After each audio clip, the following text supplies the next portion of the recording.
Welcome to this conversation. My name is Glen Marshall. I'm one of the co-principals at Northern Baptist College in Manchester. I have with me today Susan Myatt, who is one of our students. Susan is just beginning her fourth year of training, her final year. She's just completed the degree, and will be continuing in this fourth year with her two placements that she's had during her time with us. One of the placements is here at Rising Brook Baptist Church in Stafford, and the other placement is with Lichfield Diocese Deaf Church. So Susan, let me take you back to before you started at college and ask you about what it felt like as you were thinking about beginning this journey of preparation for ministry. What were your feelings like? What did you expect?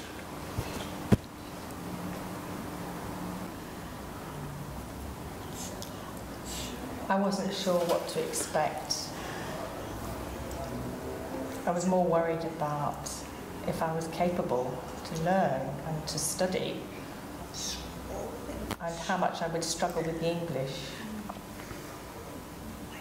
And everyone was hearing, and would I be able to cope with that? So I had some fears about that, and it was very hard. So just for those who don't perhaps appreciate, you say concerned about the English because your first language is BSL?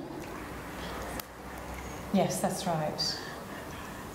So it was very hard to read all the literature and the Bible, and obviously I prefer to sign, and English isn't sort of as high in terms of understanding some of the complex terminology, and I was concerned about that and the double meanings. And I was the only deaf person who signs, and so it was very hard. It was a struggle. And very different. I felt they were all very clever and academic, and I felt very inferior, and I was worried that I wouldn't be able to manage, and I felt stupid, thick. Okay. You mentioned something there about double meanings, and I think one of the things that I learned when talking with you is not only is BSL a different language, it's a different kind of language. And so whereas in English we do a lot with ambiguity and double meanings and layers of meaning, that's less true in BSL, isn't it? It's more straightforward, more matter of fact. Yes, yes, absolutely. It's very direct and clear. But English language, either spoken or written, when you're reading it, is very hard. And I was trying to catch up with the meaning and understanding it, and it was very hard to learn how to say the words and pronounce them. And I felt stupid because I'd have to put my hand up and say, what does that word mean? Because I didn't understand it in that context. So I felt quite embarrassed at the time. But I think you've learned since then that when you ask, what does that word mean, you're probably helping the other students as well. Oh yes, I was surprised that happened, yes. They were all waiting for me, they'd all look at me, waiting for me to put my hand up and say, what does that mean? And they were quite relieved when I did, because I felt they probably didn't understand as well, and that was a relief to me. And there were lots of words, and it was a real challenge at the same time. So the challenges of studying theology for the first time, and the challenges of doing that in a language that is not your first language, and your challenge of doing that in a very different language to your first language. Those were the main anxieties, is that right? Yes, Yeah. yes. So that then when you actually got to college and were sitting in class and meeting students, just tell me what that whole first year experience was like in practice, in reality. You were worried about it. Were you right to be worried? Yes, I was worried about communication. I didn't know how to lip read. I didn't feel they would understand deaf culture and deaf community, and it's hard to try and explain to them that I needed eye contact to try and lip read them, and I felt my confidence was quite low, and it was hard to achieve any sort of relationship with the students. But I tried my best. But at the same time, inside, I felt nervous, and it affected my confidence. It was a hard time. Okay. So what was it like then when you got your first assignments back from the markers and you were given feedback and a grade? You were very worried that you wouldn't be able to cope. What was that like when you got your first set of marks back? Looking back, I remember my confidence was at an all-time low. I felt I couldn't do it. I didn't have the confidence to ask the tutors for information I needed, and I was worried they'd think I was thick, so I struggled to finish an assignment and give it in. When I got the results back, I was quite surprised. I passed. It wasn't perfect, but I passed, and it was such a relief. The feedback was positive. And I can do it. I felt I can do it. It wouldn't be easy, but I passed, and that was the important thing. And that helped my confidence. That was a boost. It was a challenge. It was very hard. But at the same time, I learnt so much. And I absolutely loved it. I loved the learning process. It was so interesting. But I didn't like the writing. I didn't like the writing. You're not the only student. I prefer teaching to marking.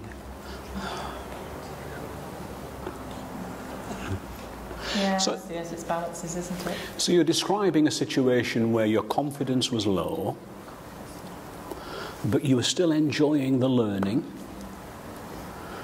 And perhaps, if I'm hearing you correctly, Susan, the main thing that happened in that first year was that confidence building.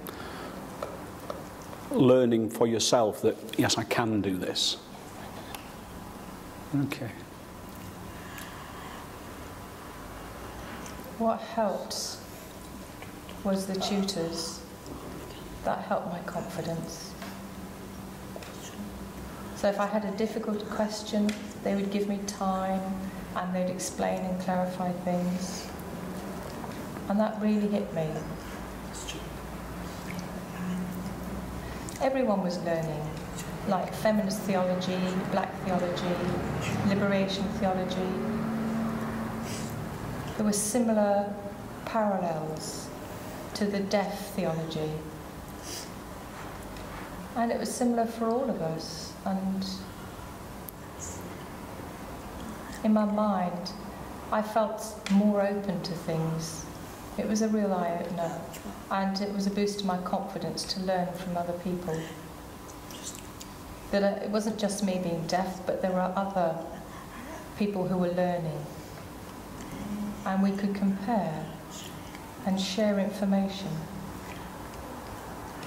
Also, relationship with students started to develop.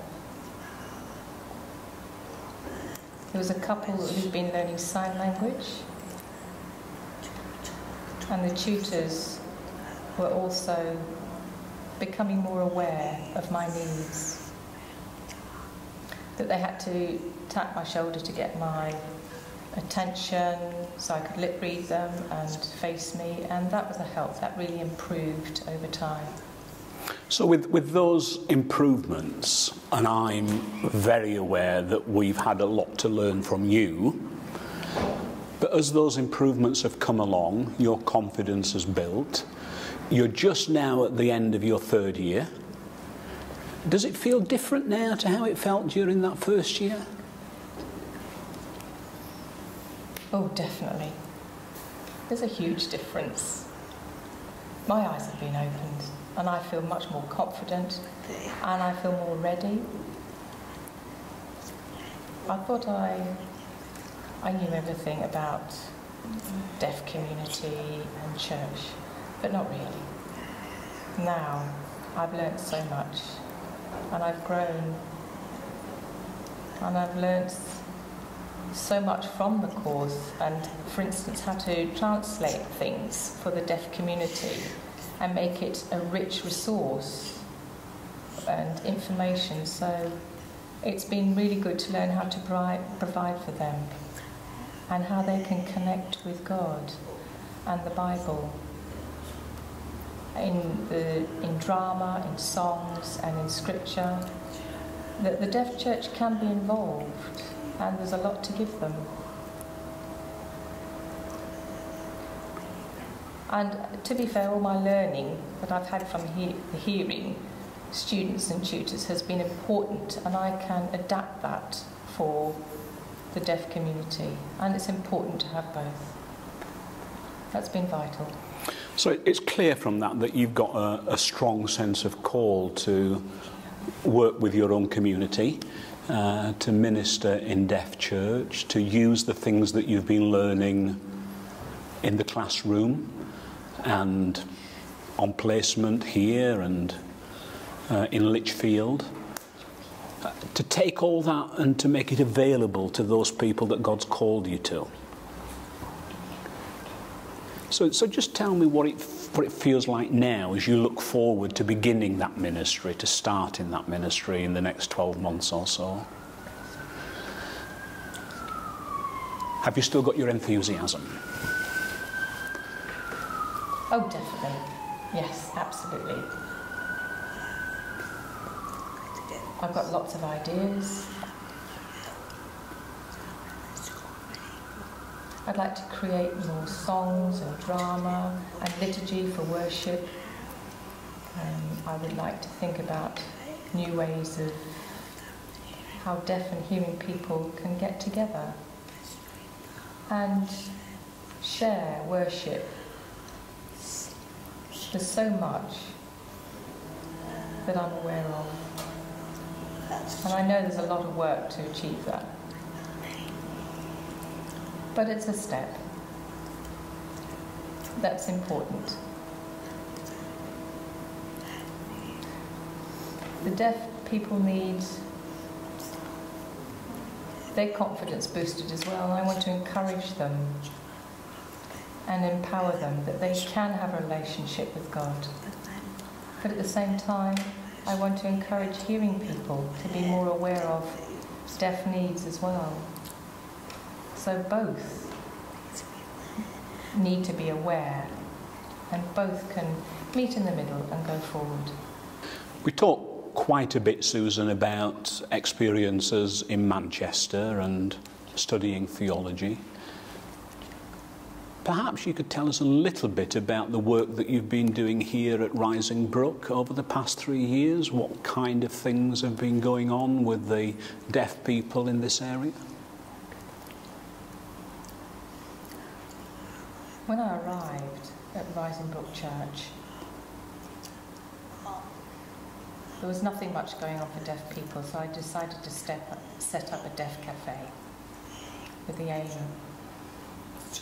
for both Christians and non-Christians just to come and share things maybe about prayer, drama, songs, Bible stories, any problems perhaps they could chat and share about. And that seemed to be quite popular. So that was once a month, and that was good, and that's been going on. And they've been learning that it's linked to deaf church and worship there. And then I visited a deaf coffee morning that isn't Christian, but they were looking for a venue. So I said, well, you're welcome to come here. And they thought, oh no, it's a church. No, we wouldn't want that. And I said, okay, I accept that. But a month later, I got an email saying, yes, they were interested in coming here and using this. And it's been very smooth, it's gone well. The lady in church, in charge, is deaf herself, and she's a social worker. And we've been working well together. And it's been good to have that professional mutual support. And now, a lot of deaf people know that there's a deaf coffee morning and deaf cafe here in the church centre. And it's becoming almost like a deaf centre here. And they know I'm here, and they know that she comes as well, and if they've got any problems or any needs, they can chat about them. And that's growing. And one last question about Rising Brook. Am I right in remembering that since you started here, some people have been baptised, become members? Just tell us a little bit about that.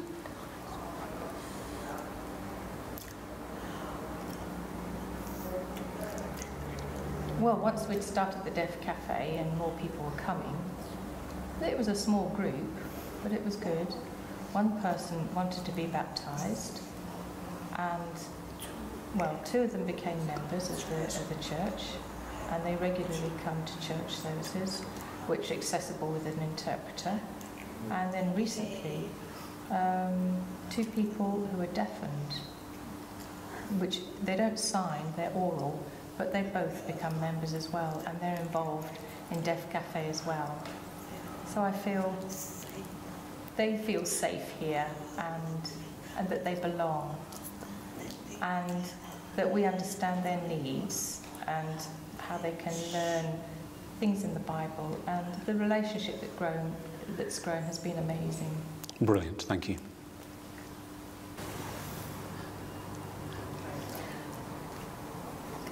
Looking back and reflecting on things, what have you learned from my experience at the college and having a deaf student there? I think the big thing that we learned is just how little we understood about deaf people, deaf culture, the deaf community. So we've learned to appreciate just how challenging it is to be deaf living in a hearing world. And more than that, just how much mainstream society actually, in lots of ways, discriminates against deaf people. How difficult it is for deaf people to access all kinds of resources, all kinds of forms of communication that we take for granted. So I think I've learned a lesson about injustice, really. But we've also learned some practical lessons about working with deaf people. Simple things like the importance of good lighting and giving people who are reading signs an eye break, all those little practical things. And you may remember that when we became aware how little we knew, that we invited Hannah Lewis, who works up in Liverpool, who's an expert in this area and with a PhD in theology, herself deaf. She came in and did some staff training with the whole staff at Luther King House. That was very, very helpful, but we probably need to get her back again, or maybe to get you back to come and do some more teaching to us so we can learn a little bit more.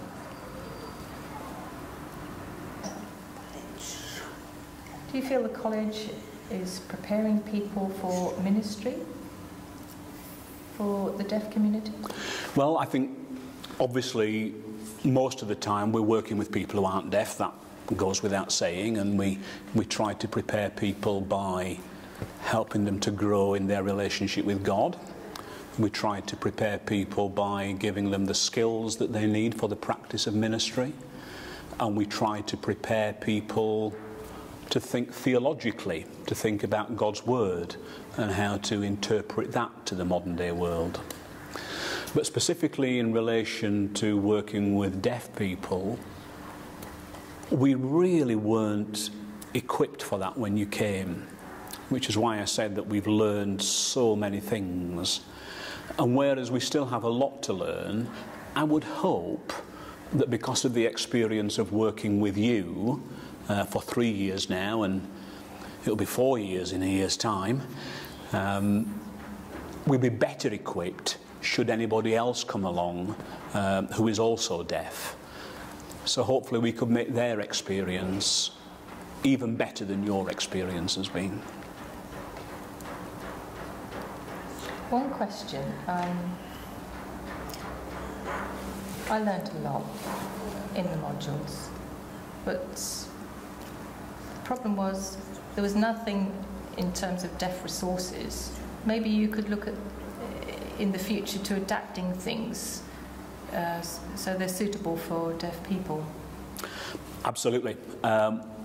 Whether we could do a thorough job of that and adapt everything completely, I find that a bit frightening. But I tell you what, I'll make a deal with you. If somebody else who's deaf comes to train with us, we will do the best that we can if you're prepared to be our consultant.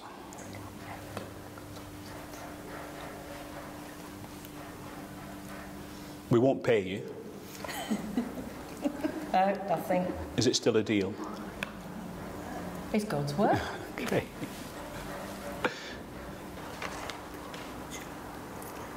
In the future, maybe it's a similar question, but looking at the future, what are your plans to improve things? Again, generally speaking, we're aware that preparing people for leadership in God's church and in God's world needs to keep on developing and changing. So I think we've already been learning that to prepare people for ministry is to prepare people for mission, that we can't separate those two things out, they belong together. I think in the future we're going to have to be able to prepare people for a big range of ministries, so people who are full-time, people who are part-time, people who are spare time, and to find ways that are appropriate to equip people for a whole variety of ministries in the future. Part of what makes it exciting and a little bit scary is we don't quite know what the future is going to be like. So we're on a journey as well of discovering that as a college.